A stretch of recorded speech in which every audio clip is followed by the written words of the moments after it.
Thanks for joining the Midnight Oil. If you're interested in creating supplemental streams of income while still maintaining your full-time job, stay tuned.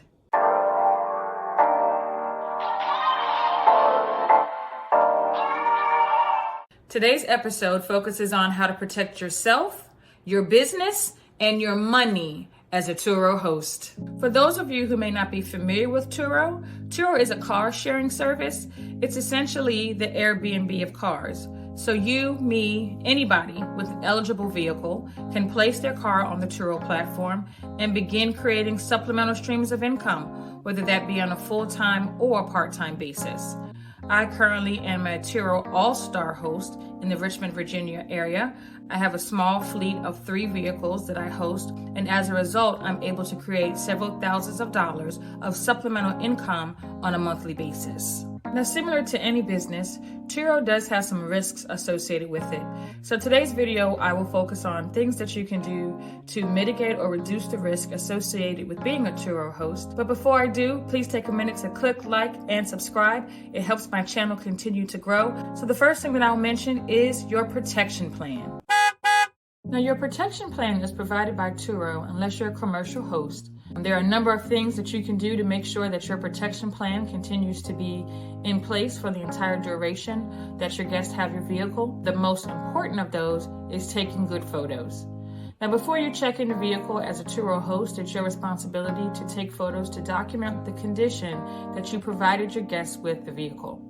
I know sometimes you can be short on time and you can be rushed, but my advice to you is do not rush when it comes to photos. Document the condition of your car by taking photos of the interior, the exterior, any extras that you left in the vehicle. Those photos enable you to present to Turo the current condition, and in the event of a claim or a loss, they're able to compare that against the damage. The protection plan covers the person who is on the Turo booking. So it's going to be very important that, number one, the primary driver presents their driver's license and you are able to validate that that driver's license is current, it is not expired, that the birthday matches what Turo has provided to you in the app, and that the person on the picture is the same person that's appearing in front of you. Something that I personally do, I still take a picture of the front and back of the guest's driver's license to prove that I did validate the driver's license upon pickup. Even if you're doing Turo Go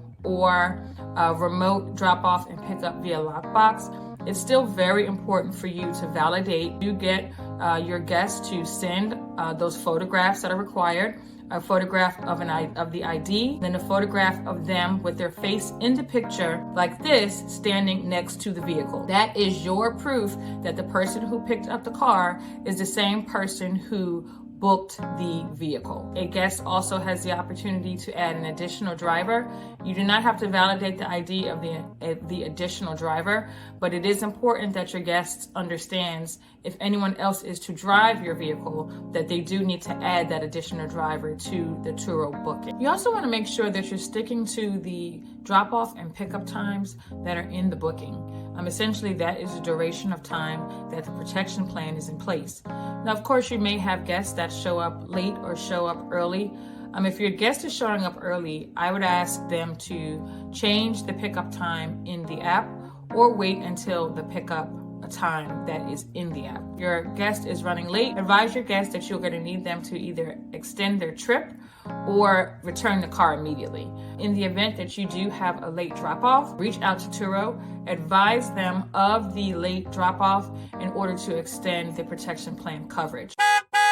Good communication is very important to make sure that your guest behavior aligns with your expectations. Make sure that you have adequately populated your listing. If there are any specific instructions or details, make sure that information is included in your listing. Making sure that your guests feel like they are informed on how to use the vehicle is also very important and a part of communication that is within your control. Most of our drop-off and pickups are remote, and so there is a set of common instructions that we provide. If you're doing in-person drop-off and pickup, physically show your guests, how to turn on the vehicle, any special features, how to leverage it, and answer any questions that they may have in real time. But make sure that you are available. So if you know that you're going to have guests that are out on a trip, make sure that your phone is on, that you have the alerts and notifications for the Turo app turned on, so that if your guest has questions like, what type of gas do I put in, which is a very common question, but if they don't get an answer and put the wrong thing in, it can be a major issue. You may be doing it on a part-time basis, but you still do have to be available for your guests if they have questions about how to operate the vehicle while it is in their presence. We are still in the midst of a global pandemic, so personal safety is another factor to take into consideration. If you as a host would like your guests to wear a mask for drop-off and pickup, I would request that and include that in the drop-off and pickup details. Or you can always do contactless pickup. If you're gonna do remote pickup, please do get a lockbox or use Turo Go. I have rented on Turo a couple of times where the host essentially told me to put the key under the mat and close the door. That is not covered under the Turo protection plan. So don't do it. Don't do it. I will link down in the description the brand of lockbox that we currently use that has continued to consistently work well for us. When you do pick up your vehicle, before driving off with it, thoroughly check all of the pockets, side compartments, glove box, etc. There have been a couple of times where we have found both legal and illegal drugs in the vehicle that our Turo guests have left behind.